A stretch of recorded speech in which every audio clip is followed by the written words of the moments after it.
Good morning, good afternoon, good evening. Whenever you are watching this video, my bliss can arrive to you. Hello, मैं हूं राजेश। आज हम लोग पढ़ने जा रहे हैं क्लास 11th के बॉटनी में यूनिट नंबर 3 जिसका नाम है cell unit of the life में प्रोकैरियोटिक सेल के बारे में। ये प्रोकैरियोटिक सेल के बारे में अल्टीमेट वीडियो होने वाला है। ऐसा वीडियो प्रोकैरियोटिक सेल के बारे में डिटेल एक्सप्लेनेशन सिर्फ एक शॉट में। चलिए स्टार्ट करते हैं। सबसे पहले कि हम लोग प्रोकैरियोटिक सेल के बारे में क्या क्या पढ़ेंगे। तो मेरे भाई प्रोकैरियोटिक सेल में हम लोग क्या पढ़ेंगे, उसका जो सेल इन्वेलप होता है, बाहर का जो लेयर होता है ना, वो 3 पार्ट में होता है, ग्लाइकोकाइलिक्स, सेल वॉल, प्लाज्मा मेम्ब्रेन। ठीक है ना, उसके बारे में पढ़ेंगे। उसके अंदर जो साइटोप्लाज्म होता है ना, उसके अंदर साइटोप्लाज्म के अंदर जो छोटा छोटा सेल ऑर्गेनेल्स होता है, सेल ऑर्गेनेल्स क्या होता है, तो सेल के अंदर जो छोटा छोटा कंपोनेंट्स होता है, जो सेल के अंदर इंपॉर्टेंट फंक्शन करता है, महत्वपूर्ण काम करता है, जैसे कि माइटोकॉन्ड्रिया हो गया या तो फिर लाइसोसोम हो गया, राइबोसोम्स हो गया। जैसे माइटोकॉन्ड्रिया का काम होता है एनर्जी बनाना, लाइसोसोम का काम होता है उसके अंदर जो गंदगी है उसको साफ करना। तो इंपॉर्टेंट फंक्शन करने वाला जो सेल का कंपोनेंट्स होता है उसको बोलते हैं सेल ऑर्गेनेल्स। और प्रोकैरियोटिक सेल के अंदर साइटोप्लाज्म में जितना भी सेल ऑर्गेनेल्स होता है वो मेम्ब्रेन से बॉन्डेड नहीं रहता है। इसके चारों तरफ कोई परत नहीं होता है, जिसके चारों तरफ कोई लेयर नहीं होता है। जितना भी सेल ऑर्गेनेल्स होता है वो बिना मेम्ब्रेन वाला होता है। ठीक है, चलिए अब आगे क्या पढ़ेंगे। उसके बाद हम लोग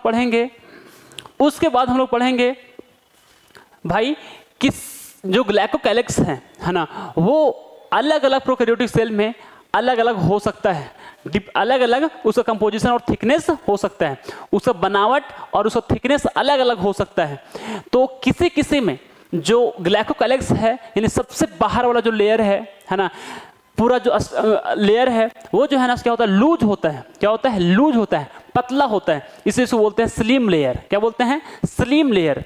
और किसी किसी प्रोकैरियोटिक सेल में जो ग्लाइकोकाइलिक्स है वो मोटा होता है, टफ होता है, उसको बोलते हैं कैप्सूल। क्या बोलते हैं, कैप्सूल।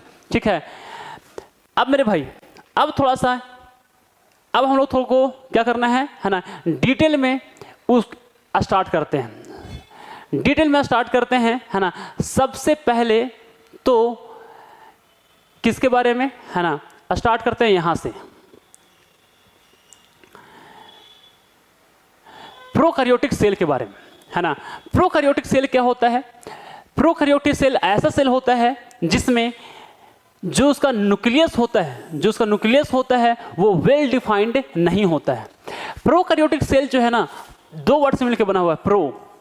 प्रो मतलब होता है प्रिमिटिव, अनडेवलप्ड। क्या होता है, अनडेवलप्ड, मतलब पूरा उसका विकास नहीं हुआ है। और कैरियोटिक जो है ना बना हुआ है कैरियोन से। किससे बना हुआ है, कैरियोन। और कैरियोन मतलब होता है ना न्यूक्लियस। क्या होता है, न्यूक्लियस। तो ऐसा सेल जिसका जो न्यूक्लियस रहता है वो अनडेवलप्ड रहता है, उसको हम लोग बोलते हैं प्रोकैरियोटिक सेल। अब प्रोकैरियोटिक सेल तो समझ आया है ना, लेकिन प्रोकैरियोट्स क्या होता है, तो वो सभी लिविंग ऑर्गेनिज्म जो प्रोकैरियोटिक सेल से मिलकर बनी हुई होती है उसे हम लोग कहते हैं प्रोकैरियोट्स। क्या कहते हैं, प्रोकैरियोट्स। तो प्रोकैरियोट्स कौन कौन सा है, प्रोकैरियोट्स है बैक्टीरिया, ब्लू ग्रीन एल्गी और फिर माइकोप्लाज्मा। इसके अंदर खास बात यह है कि जानते हैं हम लोग कि कोई भी सेल के अंदर जो न्यूक्लियस होता है ना, न्यूक्लियस होता है उसके अंदर होता है ना न्यूक्लियर मटेरियल यानी कि जेनेटिक मटेरियल मतलब वो फैक्टर जो माता पिता के गुण को एक जनरेशन से दूसरे जनरेशन में ले जाने वाला फैक्टर होता है, वो जेनेटिक मटेरियल पाया जाता है न्यूक्लियस में। लेकिन जो प्रोकैरियोटिक सेल होता है उसमें जो न्यूक्लियस रहता है ना, जो न्यूक्लियस है वो चारों तरफ जो उसका मेम्ब्रेन होता है वो मेम्ब्रेन होता ही नहीं है। यानी कि जो न्यूक्लियस होता है वो मेम्ब्रेन बॉन्डेड नहीं रहता है।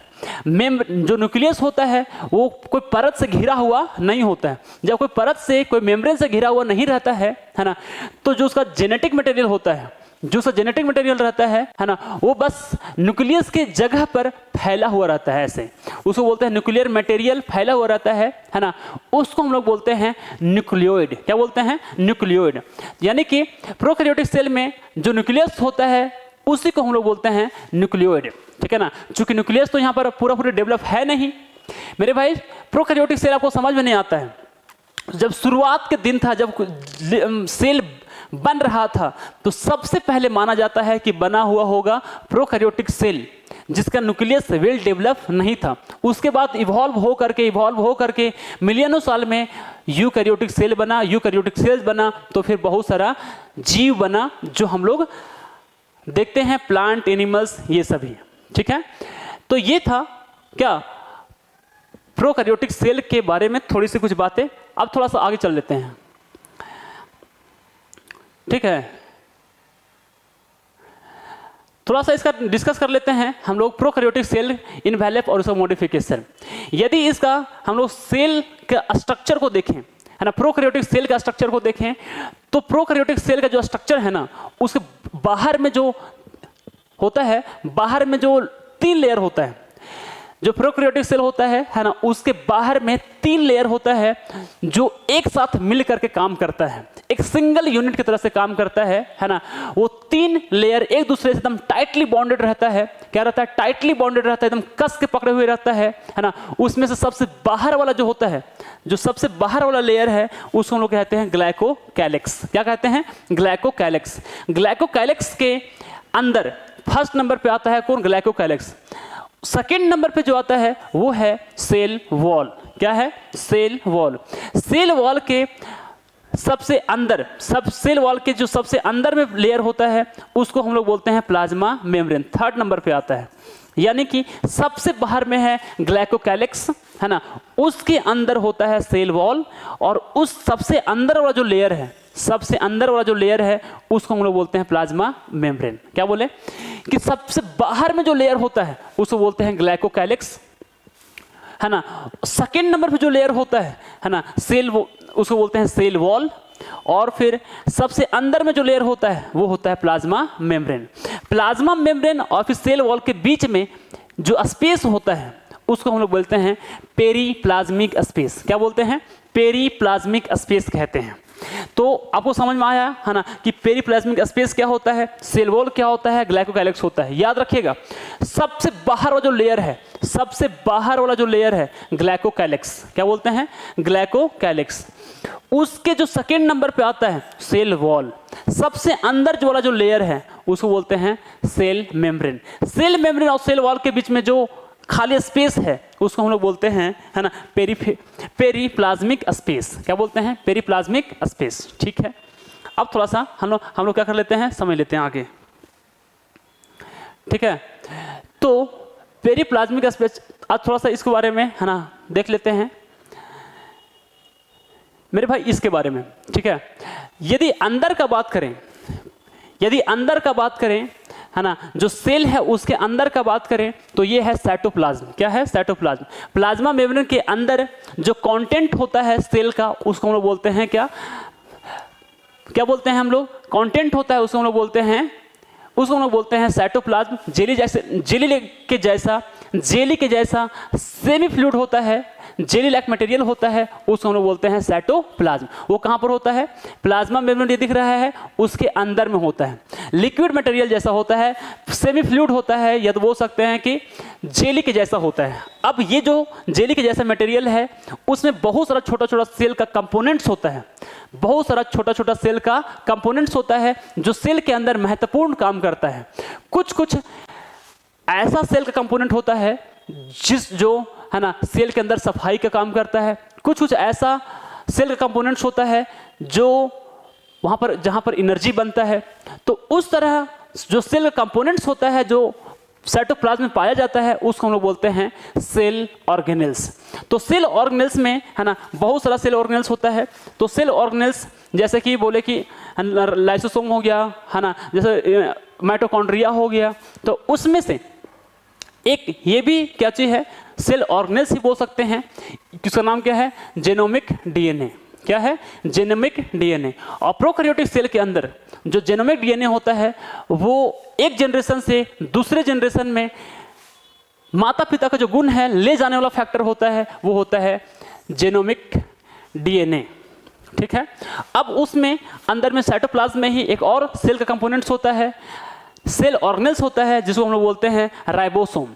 और प्रोकैरियोटिक सेल के अंदर जितने भी होंगे सेल ऑर्गेनेल्स, है ना, वो क्या होता है, उसमें से एक होता है कौन? राइबोसोम। और राइबोसोम जो प्रोकैरियोटिक सेल के अंदर पाया जाता है ना, वो होता है 70S टाइप का। कैसा होता है? 70S टाइप का राइबोसोम्स होता है, 70S टाइप का। 70S टाइप कुछ है नहीं, राइबोसोम 70S टाइप का होता है, 80S टाइप का होता है। तो इसमें 70S राइबोसोम पाया जाता है। और एक होता है ना प्लाज्मिड। क्या होता है? प्लाज्मिड होता है, प्लाज्मिड होता है। और प्लाज्मिड जो होता है ना, प्लाज्मिड, ठीक है ना, वो एक तरह से समझिए कि ये जो सेल है ना, उसके बाहर का जो खराब कंडीशन है उससे सेल को प्रोटेक्ट करता है। एक तरह से समझिए कि डिजीज रेसिस्टेंट बनाता है सेल को। कौन? प्लाज्मिड। कौन? प्लाज्मिड। ठीक है ना। उसके अंदर एक और सेल कंपोनेंट्स होता है, सेल ऑर्गेनेल्स होता है, जिसको हम लोग बोलते हैं इंक्लूजन्स। तो इंक्लूजन्स क्या होता है? इम्पेटी स्पेस होता है छोटा छोटा, है ना, जो फूड को या तो इंपॉर्टेंट मटेरियल को इसके अंदर स्टोर करके रखता है। ठीक है। अब चलिए, जो प्लाज्मिड है ना, वो क्या करता है? एक खास गुण है बैक्टीरिया का, यानी कि प्रोकैरियोटिक सेल का, है ना, जो क्या करता है? रेसिस्टेंट बनाता है, रेसिस्टेंस प्रोवाइड करता है। रेसिस्टेंस प्रोवाइड करता है मतलब बीमारी होने से क्या करता है? उसको सुरक्षित रखता है। ठीक है। आगे हम लोग पढ़ लेते हैं, है ना, किसके बारे में? उसका शेप के बारे में, आकार के बारे में। ठीक है ना।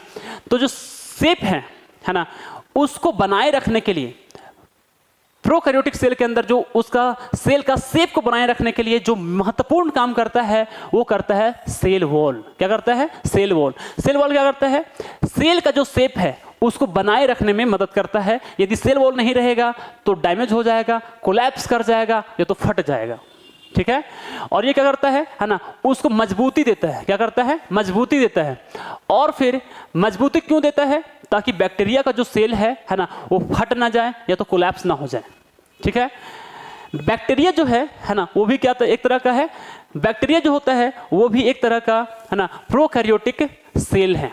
प्रोकैरियोटिक सेल कौन कौन सा होता है बताएं आप लोगों को? प्रोकैरियोटिक सेल कौन कौन सा होता है? जैसे बैक्टीरिया हो गया, है ना, ब्लू ग्रेन एल्गी हो गया, माइकोप्लाज्म हो गया, ये सब सारे जो है ना, सो प्रोकैरियोटिक सेल से मिलकर बने हुए होते हैं, यानी कि ये प्रोकैरियोट्स कहलाते हैं। क्योंकि ये प्रोकैरियोटिक सेल से मिलकर बनी हुई होती है, इसलिए हम लोग कहते हैं प्रोकैरियोट्स। क्या कहते हैं? प्रोकैरियोट्स। अच्छा, अब हम बोल रहे थे यहाँ पर शेप के बारे में, तो उसको शेप को, जो प्रोकैरियोटिक सेल है उसको शेप को बनाए रखने में कौन मदद करता है ना? तो शेप को बनाए रखने में मदद करता है सेल वॉल। और जो सेल वॉल है ना, वो क्या रहता है? मजबूती प्रदान करता है किसको? सेल को। ठीक है ना। जैसे बैक्टीरिया इस एग्जांपल है, तो बैक्टीरिया जो है ना, तो एक तरह का प्रोकैरियोटिक सेल है। और बैक्टीरिया का कुछ कुछ पार्ट यहाँ पर दिया हुआ है, टाइप दिया हुआ है। बैसिलस रॉड का शेप का होता है, रॉड का शेप का होता है, छड़ के जैसा होता है ना। विब्रियो कॉमा के आकार का होता है, कॉमा के आकार का होता है। और एक उसका कॉकस, यही बैक्टीरिया का ही एक टाइप है ना, वो स्फेयर शेप का होता है, स्फेरिकल होता है। और एक होता है बैक्टीरिया का टाइप अस्पेरिलम, अस्पिरिलम। और ये जो होता है ना, स्पाइरल फॉर्म में होता है। क्या होता है? स्पाइरल फॉर्म में होता है। ठीक है। चलो, जितना भी प्रोकैरियोटिक सेल होगा उसका यदि ऑर्गेनाइजेशन देखेंगे, यदि कैसे बना हुआ है ना, तो क्या होता है? उसके अंदर में जो बनावट होता है सेम रहता है, लेकिन होता क्या है ना, कि उसका आकार अलग अलग हो सकता है, उसका काम अलग अलग हो सकता है। इस बात को आप ध्यान रखिएगा। चलिए आगे चलते हैं और समझते हैं हम लोग किसके बारे में, है ना, इसके बारे में तो समझ में आ गया। सेल वॉल, सेल वॉल के बारे में चलिए इसके बारे में देख लेते हैं। सेल वॉल के अंदर समझ आ गया, सेल वॉल को बनाए रखने में कौन मदद करता है, सेल वॉल किस में होता है ना। चलिए आगे मेरे भाई, सेल वॉल बहुत सारा बैक्टीरिया के मान लीजिए प्रोकैरियोटिक सेल है, उसमें सेल वॉल यदि हम लोग देखते हैं, है ना, तो एक्चुअली वो आसानी से दिखता नहीं है। तो उसके बारे में, उसको देखने के लिए, है ना, एक ग्राम नाम का साइंटिस्ट था, क्या था, ग्राम नाम का साइंटिस्ट था, है ना, वो एक स्टेन बनाया, वो एक केमिकल सब्सटेंस बनाया जो कैसा कलर का था, या तो वो पर्पल कलर का था या तो वॉयलेट कलर का था, है ना, ताकि आसानी से दिख जाए, माइक्रोस्कोप से जब देखें आसानी से वो दिख जाए, केयरफुल ऑब्जर्वेशन आसानी से हो जाए, इसके लिए वो एक स्टेन बनाया था, केमिकल सब्सटेंस बनाया था, है ना। तो देखा गया ऐसा कि कुछ कुछ बैक्टीरिया ऐसा है, कुछ कुछ बैक्टीरिया ऐसा है ना, जिसके सेल वॉल में वो स्टेन को डालते हैं, स्टेन को डालते हैं, है ना, तो मेरे भाई वो जो है ना सो आसानी से नज़र आता है।